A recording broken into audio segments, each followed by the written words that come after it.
Servus Freunde, my name is Jimmy Cage and this is the next big animation movie by Illumination. La la la.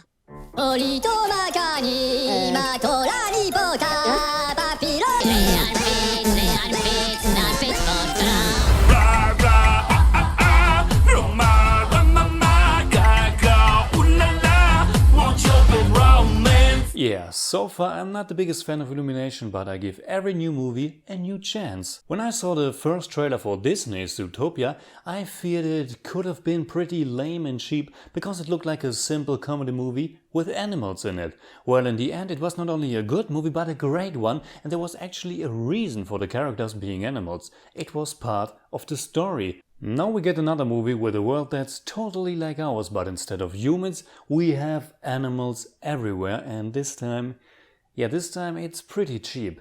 Everybody likes animals, most people like popular songs, so let's combine them and there's your movie. Come my lady, come my lady, you're my butterfly, sugar baby. It's funny how the very first scene is not that different from the one in Zootopia. Each time we see our main protagonist at a young age at a theater. Judy Hopps was in a school play, Buster Moon watches his great idol on stage. The basic story in Sing is simple, they even admit it in the movie. Buster Moon, voiced by Matthew McConaughey, a very strange choice, has one final chance to restore his theater to its former glory by producing the world's greatest singing competition. Sing jumps from one part of the town, which seems to be a version of Los Angeles or San Francisco, not so sure, to the next to introduce its characters. You get a pig named Rosita, voiced by Reese Witherspoon, who has 25 children and an overworked husband. You get Taron Egerton as the ape Johnny, Scarlett Johansson as the hard rock loving hedgehog Ash, Seth MacFarlane as the little saxophone playing mouse Mike, and Tori as the shy elephant Mina, who has the biggest voice of them all. There are a few more side characters, but these are our main guys and girls. Every one of them has of course one big passion, and that's singing. And cashing the big check when they win the competition. Yeah, strange. The characters aren't that interesting because their little arcs are very predictable, but I guess they are kind of likable at least. With the exception of Mike, who was a little bit too full of himself for my taste. And unfortunately, the main character, Buster Moon, was one of the weakest for me. I don't think Matthew McConaughey is the right fit, and the way he was, 1, animated, and 2, handled in the story, didn't make for the strongest protagonist you want to follow. The story itself isn't that strong at all, and for most of its running time I was wondering what exactly should be that special about their singing contest show that would actually save their theater. It would have been cool if they worked together to create something unique and special, but it's mostly just Buster telling them what to wear and what to do, and that's the show.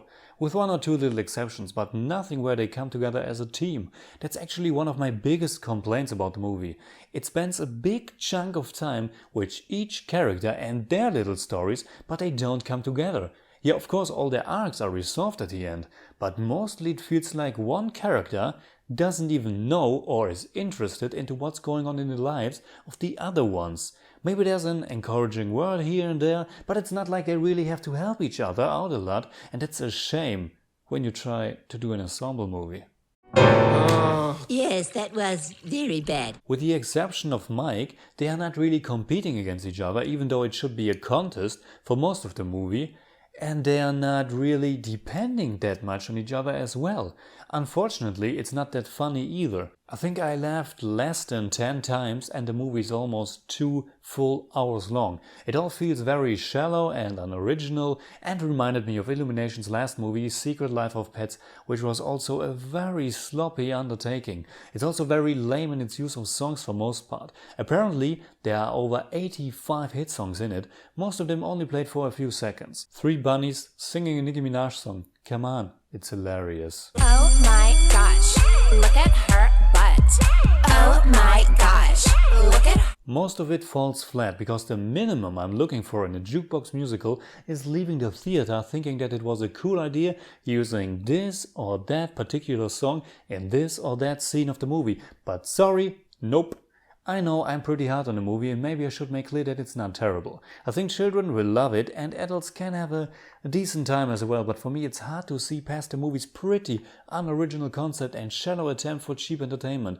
It's not insulting, it has a few good moments and the big show at the end is kind of nice, but when I think about the huge competition by Disney and Pixar, I just can't give Sing more than 5.5 out of 10. It's slightly above average. It's okay for a single viewing, but nothing that will stick with you. Well, I did like Mina. She was cute. Alright, that's it. Like always, please tell me in the comments below what you think about Sing. And also please tell me, what do you think about all the other Illumination movies? You can hit me up on Twitter, Facebook and Instagram simply at TheJimmyCage. And if you enjoyed this video, please give me a thumbs up, share, subscribe, whatever you like. You are not my enemy.